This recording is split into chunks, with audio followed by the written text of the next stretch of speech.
How do you think I'll know if you're the one? I think some marriages you just don't. Isn't that right, honey? It's a joke. She's not back there. You know how I know she's not back there? She's never back there. You ever hear performers talk about their significant other? She's my biggest fan. I wouldn't be here without her. I'd fucking be so much more successful if it wasn't for my wife. Shame is the best way I can describe how she feels about what I do. Fuck her, she's a bread loser.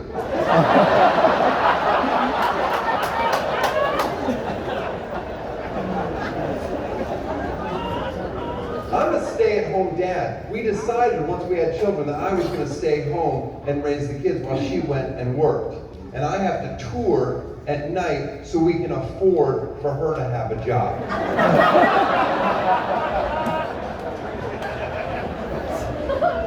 She's a writer, a real writer, comedy, movies, and television. They're on strike currently. Yay. She writes poetry too. Sometimes it's about me, and it's fucking mean. And I get mad, and then she loses her shit. She's like, are you kidding me? The things you say about me on stage? I'm like, oh, are you talking about jokes? The thing that everyone in the world accepts? Jokes? No one's ever been like, it's a poem. Lighten up, you pussy.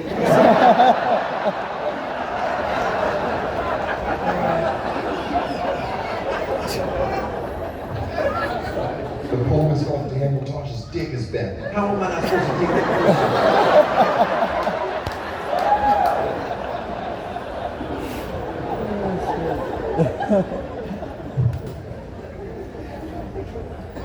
Why'd you get married in the first place? I'll tell you why I got married. I gave a fuck, marry, kill went off the rails. It was her, a baby on a ventilator, and a kangaroo with AIDS. What would you do? This is a joke where I pause and I let people that play F, marry, kill process it. So his wife, he said a baby on a ventilator? Jesus Christ. Probably gonna die anyway, all right. A kangaroo with AIDS, can you wear a condom? You can't ask questions.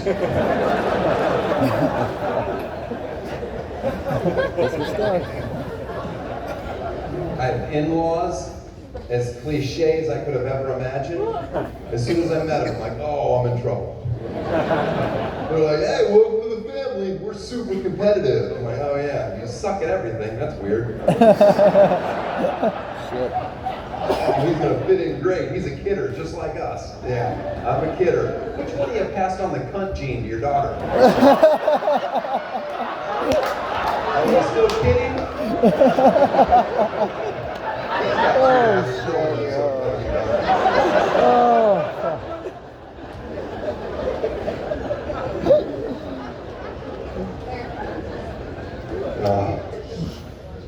Oh wow, went on stage for a while.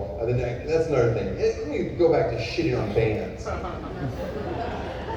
And then they a good night, they walk off stage, and I'm like, what the fuck? Oh, guess what? They're gonna come back for the encore. Yeah, no shit, you're gonna come back for the encore. You haven't played any of the songs that we fucking want to hear. If you play those fucking 2 hits at first, right at the top of the show, let us all go home. All right, anyway, right now we're 2 minutes into my encore.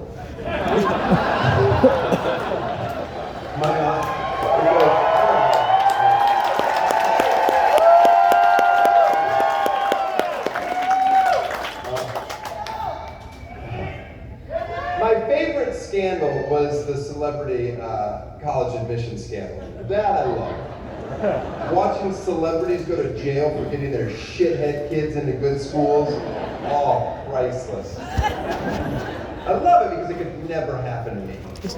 Like there's just no scenario where I'm ever spending extra money to get my kid into a good school.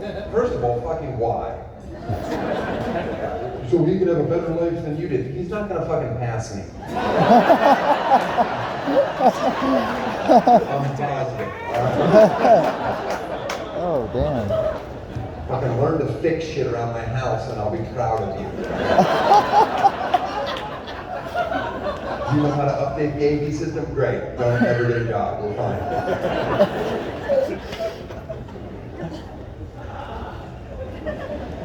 That's what parents want. They want to create a life for their kids. Their kids can do better than they did. And my parents made it easy because they didn't accomplish anything. Almost like they didn't try. But they did a good job. They raised 4 kids. They raised 4 kids. We never had much, and we never wanted things, and we were always happy. And that I respect about them. My parents are old now, and we can all laugh at them. Every time my mom visits, I stand her up in the doorway and I mark her current height. Look at that, Mom. Big year. Look at that. You're just dropping. It's like she's slowly getting ready to dive into the earth. Oh, shit.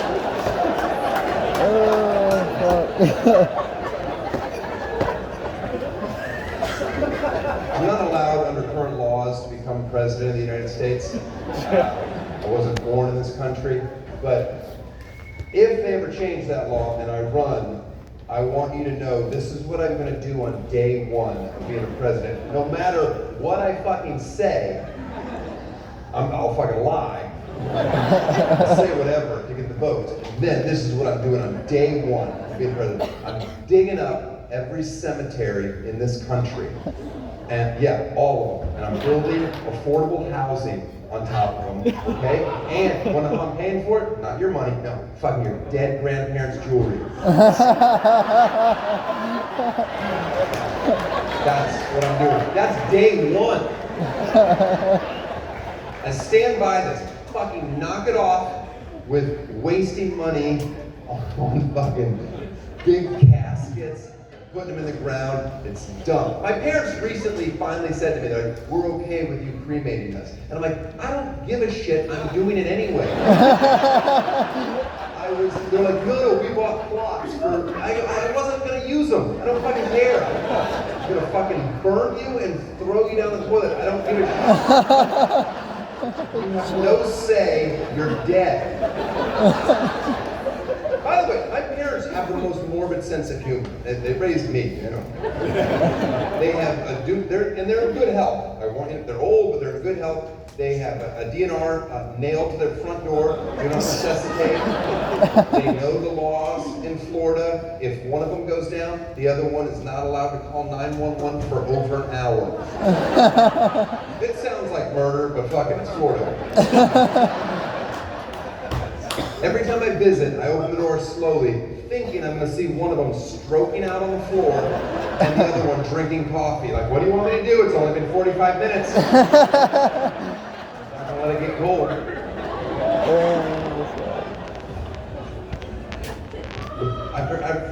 This really wasn't the hole I was trying to go down. The thing that I respected, that I still respect, their parenting style. I don't agree with them on a lot of things, but that they raised 4 kids to not care about stuff was important to me. But then I got into show business and I got lucky, and this isn't lost on me. Now I have stuff. And yeah, it's way better. And now I'm like, oh, you guys are liars. You were just hoping that none of your kids would succeed so that we could call you out on your bullshit. Mo money, mo problems. You know that's not true, right? That's something rich people say so you don't stab them in the throat on the street. Mo money, more problems. What are you doing? I lost my home in 2018 to a wildfire in California. When you lose your home to a wildfire, people are overwhelmingly sympathetic and generous, even in California, if you can believe it. But it makes me uncomfortable because I'm fortunate. And they're like, what are you gonna do? And I'm like, I don't know, go to Cabo for a few weeks while I pay somebody to clean this shit up? Probably move into one of my other houses.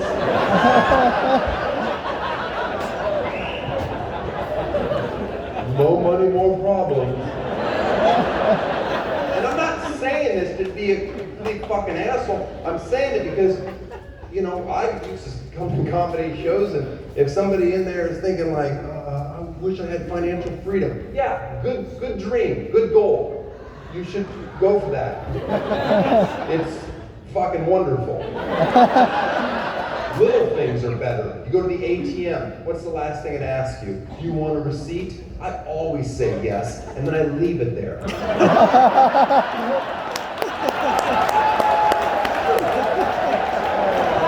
Just so the next person can be like, motherfucker. Are you serious? Why would they only take out $20? They fucking left the 20 there. Yeah.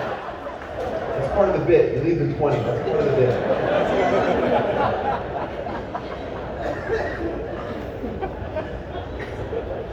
But let me say this with complete confidence. The richest person in here and the poorest person in here, your lives are not that different.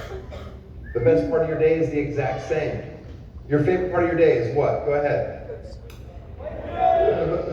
Taking a shit. It's like clockwork every night. Taking a shit, jerking all that. See, the thing is, I know it's a person, it's a guy, it's always a guy that does that. And I know it's a joke 9 out of 10 times, but it makes me sad to know that probably one time a guy's taking a shit, and it's real for him. This is the best part of my day. It's not gonna get better than this. Fucking team up with the guy that jerks off. Yeah, both do shit and jerking off.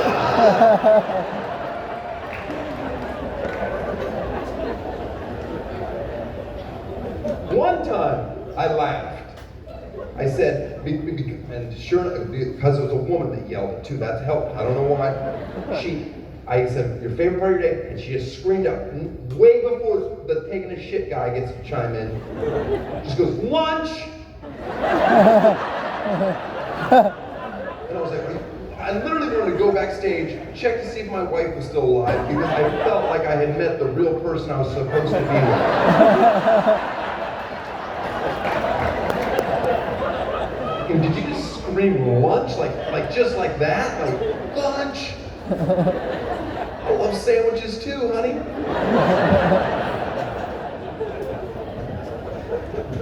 The best part of everyone's day, and it's not debatable, it's sleep. Yes, it's sleep. And these people that say things like, I only need 3 or 4 hours a night. Oh, we can tell. You're wearing it. Shit. Or people that are partying, they're like, I'll sleep when I'm dead. Ooh, I hope it's tonight. I love sleep so much. Oh, I could never be a firefighter. Wake you up in the middle of the night and tell you to go save people. You fucking wake me up in the middle of the night for 1 hour. I'm going, chocolate? What? Where? Ah! What's going on? We're in the truck. Fucking truck, what? I speak gibberish. My wife will like nudge me to go get the baby in the middle of the night. I'm like, fucking baby, fuck, the baby's trying to hurt you, I'll fucking kill it. She's like, hey, go back to sleep, you psycho. What the fuck is wrong with you?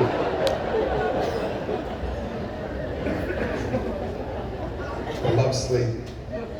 We're not that different. Oh, the country's so divided. Yeah, we're divided among civilized places. You go to fucking real shit countries, they go, oh, we're not divided like that. God damn. We're very similar on a lot of things. Your favorite holiday is what? Don't fucking say Halloween, you dumb crowd. Nobody cares that you had a shitty childhood. It's Christmas. I don't care if there's a convention of Hasidic Jewish people with us tonight. Push comes to shove, they'll be like, it's fucking Christmas. We're not that different. It's the best holiday.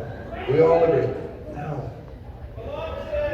Your least favorite holiday, the worst holiday, go ahead. 9/11.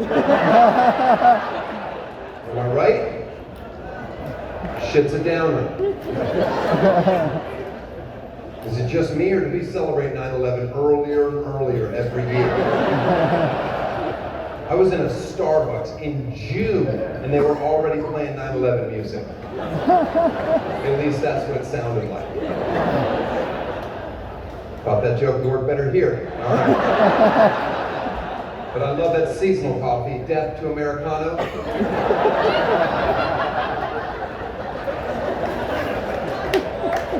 I bring up 9/11 for a very specific reason. Not because it just happened, our 22-year anniversary, but because it's genuinely the last time I can remember in this country everyone coming together to hate one group of people. Simpler times. It was a horrible week in America, in American history. But for 13 people in this country that week that hit the Mega Millions lottery, it was a lesson in compartmentalizing I can't even fathom. They had to walk around and act all morose like we were, but then they would close the door to their shitty apartment and be like, fucking 9/11 rules! Woo! 13 people won the lottery that week. Life-changing money. And they had to act fucking sad. And for whatever reason, that's how I've always been wired. When things are bad for me or for my family, if I know it's good for somebody else, sometimes that puts a smile on my face. I'm like, all right, we'll get through this. That's all right. And that brings me to the pandemic, 2020. For everybody, they were affected in different ways. But for me personally, 2020 was the single greatest year of my life by a mile. And I'll tell you why. I love what I get to do for a living. I'm very fortunate, blah, blah, blah, blah, blah, blah. But every night, right before I walked on this stage, if the promoter stopped me and said, hey man, listen, you don't have to go out there if you don't want to, I'd be like, oh good, I don't fucking want to. Yeah, that's scary. I'd rather go to bed. The amount of Imodium that I've consumed in my lifetime so that I don't shit up here in front of you has made many doctors sit me down and say, listen, we gotta come up with a different plan. You're destroying your innards. To which I reply, does this new plan potentially have me shitting in front of people? Because if so, we're gonna stick with plan A and just shave 10 years off the back end. Now, some of you are probably like, hey, if you don't enjoy performing, haven't you been fortunate? Haven't you saved enough that you don't have to do this if you don't want to? Of course I have. I've made great decisions. But for whatever reason, competitiveness, vanity, my peers keep performing, so I keep performing. But then the pandemic happened, and everyone stopped. And I was like, holy shit. Prayer really does work. Am I saying that I caused COVID-19? Yeah, I am. And nobody can convince me otherwise. Because that was my prayer every night. God, please take away crowds. Of all shapes and sizes. And then things got better. Because they asked if you wanted to, or some places demanded that you wear a mask in public. And I was like, this is perfect. Prior to the pandemic, you had to get to Michael Jackson, pedophile famous, to walk around in a mask. Now you're saying everybody gets to do it? I know I'm not famous, but if you see me at a Costco, a Sam's Club, whatever, going back for free samples over and over, you'll remember it. Every time you see turkey jerky, but you know who loves that shit? That comedian Tosh, man. Like you can't afford a bag or something. So now I get to wear a mask. I'm just living my life again. I'm a better husband. I'm volunteering more. I'm out and about, living my life. It's great. Don't get me wrong. You know, I don't mind occasionally posing with a fan in a photo, but do I want to be accused 10 years from now, titty cupping on a high hug? No. You get a photo with me, I got both hands out front, visible. I point my cock down and away.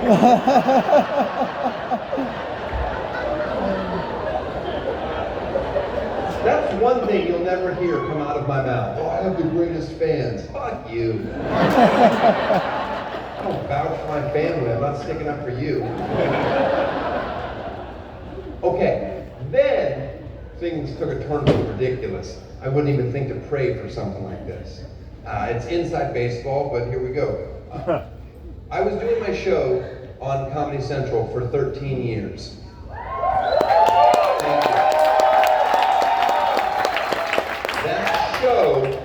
That show was owned by me, and it was owned by CBS and Viacom. And they were having problems pre-pandemic, and heads were rolling constantly. But then the pandemic happened, and they were using it as leverage all over the place. And they came to me, like, hey, listen, we don't think we can keep doing the show anymore. And I'm like, okay, but I have 5 more years guaranteed on my contract. And they're like, we understand that, but we don't even know the direction the world's going at this point. Now, at that point, I'm smart enough to know, stop talking, let my lawyers handle this. They drafted up something like, are you curious to know what the inside of Tosh's asshole tastes like? I don't speak lawyer, I'm paraphrasing. But the message was received loud and clear because they immediately came back to me and said, your show is done. And I'm like, oh, okay, well, what about the 5 years? And they're like, oh, we're still gonna pay you.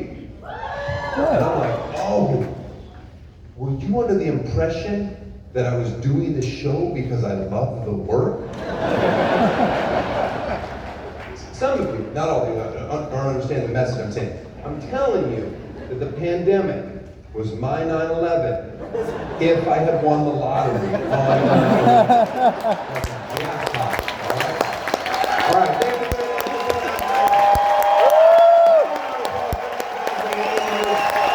Thank you, Columbia. Have a good night, guys.